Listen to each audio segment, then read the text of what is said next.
अस्सलाम वालेकुम। उम्मीद है सब खैरियत से होंगे। मैं एक न्यू सीरीज़ स्टार्ट कर रहा हूँ, अल्लाह पाक का नाम लेकर। अल्लाह पाक हमें कामयाब करें और मुझे हिम्मत दे आप सब तक ये सीरीज़ कामयाबी के साथ ला सकूँ। सबसे पहले हम ये देखते हैं हमारा ऑब्जेक्टिव क्या होना चाहिए इस सीरीज़ को करने का। ये सीरीज़ हम इसलिए करेंगे ताकि हम अपनी स्किल्स को और नॉलेज को वैलिडेट करें और डीप जाकर एक्सपीरियंस करें लाइनक्स ऑपरेटिंग सिस्टम को। हमारा मेनली फोकस इस सीरीज़ में एडमिनिस्ट्रेशन टास्क पर होगा। कैसे हम कॉन्फ़िगर करेंगे लोकल स्टोरेज को पार्टीशन और वॉल्यूम की मदद से। कैसे हम फाइल सिस्टम को कॉन्फ़िगर करेंगे उसकी परमिशंस और ऑनरशिप की मदद से। कैसे अकाउंट्स को मैनेज करेंगे, कैसे सिस्टम को सिक्योर किया जाए, उसके लिए हम फायरवॉल और एस लिनक्स की मदद लेंगे। हम ये भी देखेंगे कैसे हम सिस्टम में रनिंग प्रोसेस और सर्विसेज को मैनेज करना है।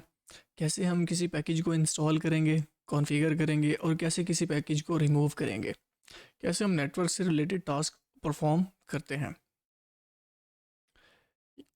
यूनिक्स मल्टीटास्किंग और मल्टी यूज़र ऑपरेटिंग सिस्टम की फैमिली से है, जो 1960 से 1970 के दौरान बेल लैब्स में डेवलप किया गया। 1969 में इनिशियली इसे डेवलप किया था एक प्रोग्रामर की टीम की जानिब से बेल लैब में। इस टीम में कैन थॉमस और डेनिस रिची भी शामिल थे। उन्होंने इसे मल्टिक्स ऑपरेटिंग सिस्टम के अल्टरनेट के तौर पर बनाया था। 1971 में यूनिक्स को दोबारा लिखा गया सी प्रोग्रामिंग लैंग्वेज में, ताकि इसको मेंटेन करना आसान हो। 1973 में यूनिक्स को फिर से एक बार दोबारा लिखा गया और इसमें मल्टीटास्किंग और मल्टी यूज़र सपोर्ट के फीचर को ऐड किया गया। इस बार इसे केन थॉमसन और डेनिस रिची ने लिखा। 1974 में यूनिक्स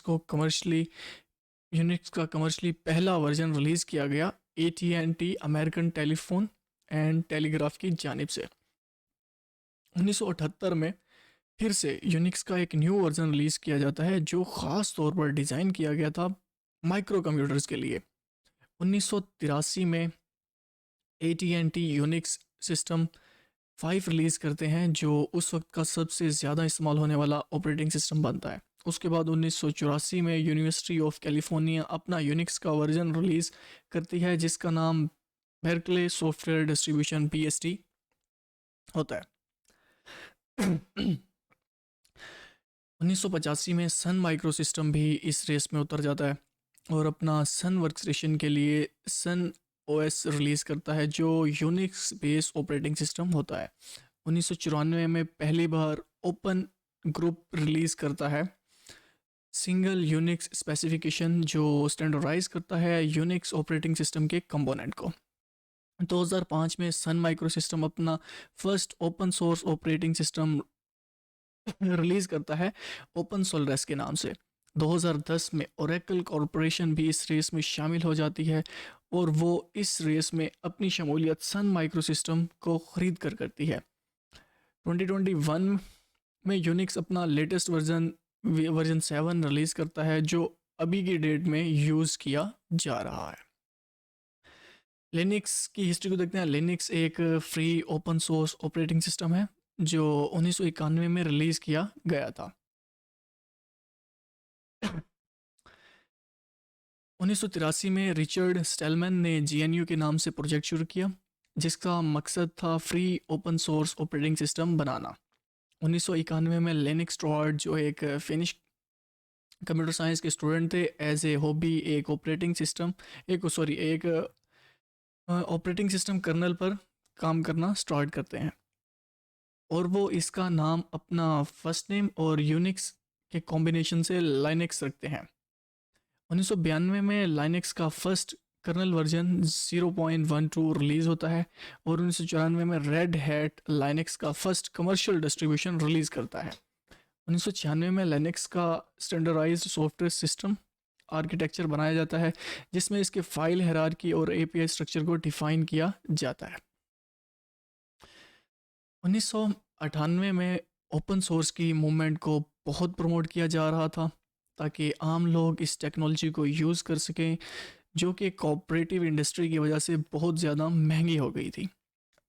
2000 में डेबियन लिनक्स मार्केट में आता है। जो स्टेबिलिटी और सिक्योरिटी को मद्देनज़र रखकर बनाया गया था। 2003 में यूबंटो लाइनेक्स रिलीज़ होता है।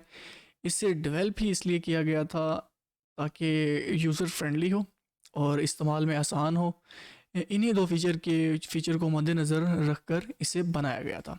2011 में पहला Linux based Android operating system release किया जाता है। माइक्रोसॉफ्ट जब लाइनेक्स की बढ़ती हुई पॉपुलैरिटी देखता है तो वो 2015 में डॉट नेट प्रोग्रामिंग फ्रेमवर्क का वर्जन रिलीज़ करता है लाइनेक्स ऑपरेटिंग सिस्टम के लिए। 2023 में आज लाइनेक्स तकरीबन हर जगह यूज़ हो रही है, सर्वर में, सुपर कंप्यूटर में, आईओटी डिवाइसेस में और भी ढेर सारी जगह पर यूज़ हो रही है। Linux is same as Unix नहीं, ये सेम नहीं है लेकिन कुछ फीचर्स और कुछ इसमें सिमिलरिटी है दोनों के अंदर। और लाइनेक्स जो है वो यूनिक्स से ही यूनिक्स को ही देखकर लाइनेक्स स्टोरेज ने बनाया था। ठीक है, तो सिमिलरिटी इसके अंदर काफ़ी हद तक है। यूनिक्स का फ्लेवर सोलरिस है, AIX है और HP UX है और एप्पल मैक OS, ये यूनिक्स के फ्लेवर हैं। ऐसे लाइनेक्स के फ्लेवर जो फेमस फ्लेवर हैं उनमें यूबंटो है, उसके बाद रेड हैट है, उसके बाद सेंटोस है, डेबियन है और फिडोरा है। लाइनेक्स के फीचर। Linux open source.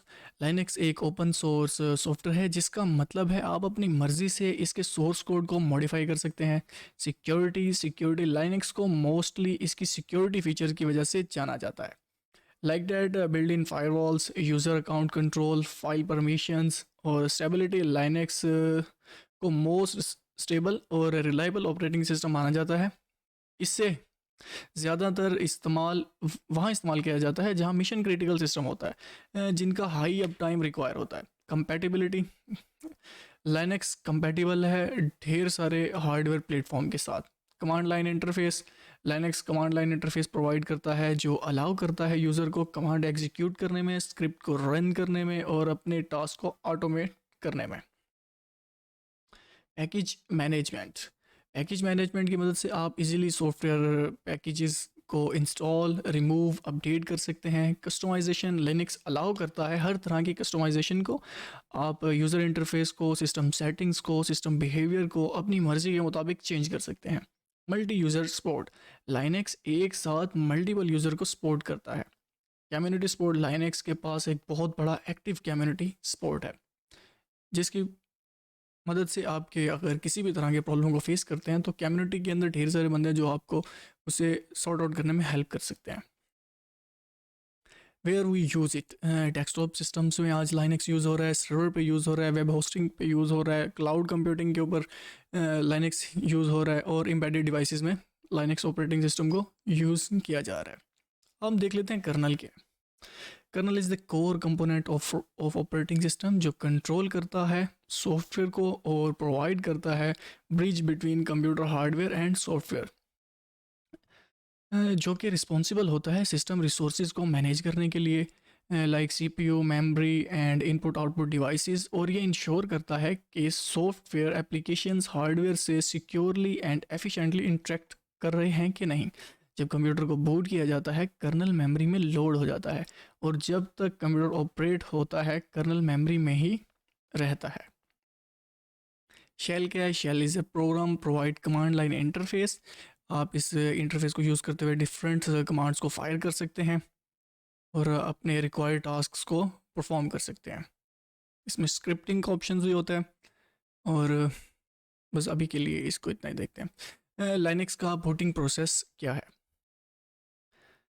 जिस बूटिंग प्रोसेस की हम बात कर रहे हैं वो एक जर्नल बूटिंग सीक्वेंस है किसी भी लाइनेक्स ऑपरेटिंग सिस्टम का। BIOS and UEFI। BIOS stand basic input output system and UEFI unified extensible framework interface. जैसे जैसे ही हम कंप्यूटर स्टार्ट करते हैं बायोस फ्रेमवेयर एक्टिव हो जाता है और ये फ्रेमवेयर पोस्ट यानी कि पावर ऑन सेल्फ टेस्ट को परफॉर्म करता है जो इनिशलाइज करता है तमाम हार्डवेयर कंपोनेंट को such as CPU, memory and storage devices. Boot loader. जैसे ही फ्रेमवेयर हार्डवेयर इनिशियलाइजेशन को फिनिश करता है वो बूट लोडर को लोड करता है। आगे की जिम्मेदारी बूट लोडर की होती है, वो लाइनक्स कर्नल को मेमोरी में लोड करता है। GRUB grand unified boot loader is the most popular boot loader जो बहुत सारे लाइनक्स डिस्ट्रीब्यूशन में यूज़ होता है। कर्नल, एक बार जब बूट लोडर कर्नल को मेमोरी में लोड कर देता है उसके बाद कर्नल की जिम्मेदारी स्टार्ट होती है। वो रिस्पॉन्सिबल होता है इनिशियलाइजिंग और कॉन्फ़िगरेशन के लिए हार्डवेयर डिवाइसेस की। कर्नल कर्नल ही रूट फाइल सिस्टम को माउंट करता है। इनिट प्रोसेस, जब कर्नल सिस्टम को इनिशियलाइज कर लेता है वो इनिट प्रोसेस स्टार्ट करता है जो रिस्पॉन्सिबल होता है सिस्टम की सर्विसेज को प्रोसेसेस को मैनेज करने के लिए। सिस्टम सर्विसेज, जब इनिट प्रोसेस रन हो रहा होता है वो स्टार्ट करता है system services such as networking, security and logging. ये सर्विसेज रिस्पॉन्सिबल होती हैं ये सर्विसेज रिस्पॉन्सिबल होती हैं मैनेज करने के लिए। Logging, after system services has been started the system is ready, user just give your user name password, अपने यूज़र क्रेडेंशियल्स आप दें और आप सिस्टम में लॉगिन कर जाएं। रन लेवल, लाइनक्स के रन लेवल। लाइनक्स में हमारे पास अलग अलग मॉड होते हैं, इन्हीं मॉड्स को रन लेवल कहते हैं।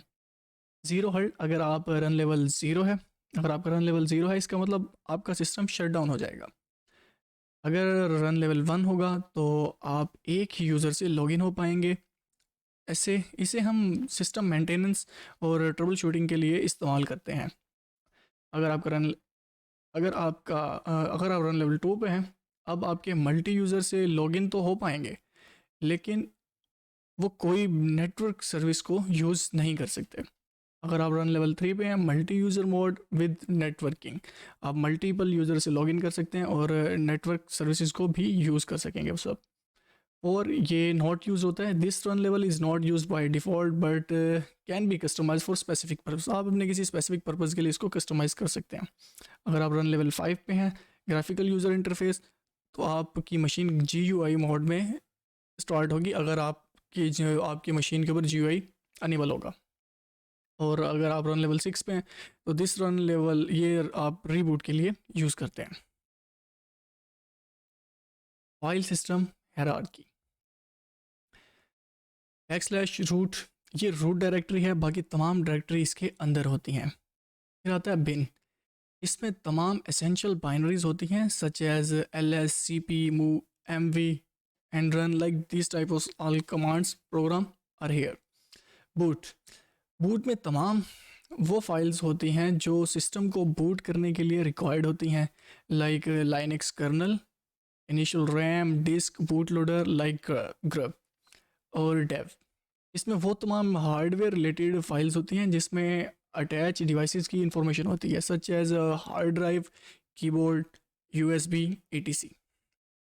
लाइक etc, यहाँ पर सिस्टम कॉन्फ़िगरेशन रिलेटेड फाइल होती हैं such as network settings, user accounts, system services.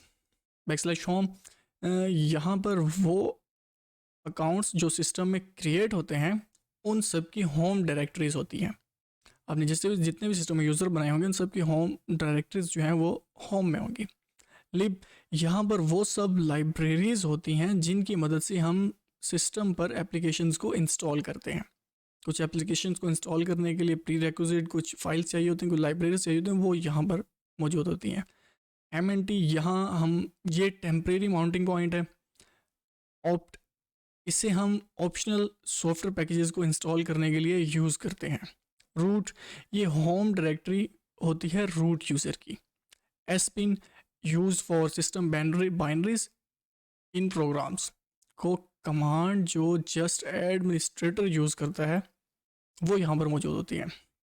SRV, system services related files store here. Temp, use for store temporary file and directories. USR, user related file stored here. Var, यहाँ पर system और application की जो logs होते हैं वो store होते हैं। रन, टेम्परेरी फाइल सिस्टम जो रनिंग सिस्टम सर्विसेज के रिलेटेड फाइल्स को स्टोर करता है वो रन में आपको मिल जाएगा। लैब सेटअप, जो भी हम यहाँ पर टास्क परफॉर्म करेंगे वो सब ये थ्योरी सिर्फ यही था, आगे सारा प्रैक्टिकल होगा। तो आप चाहें तो आप किसी क्लाउड सर्विस को यूज़ कर सकते हैं।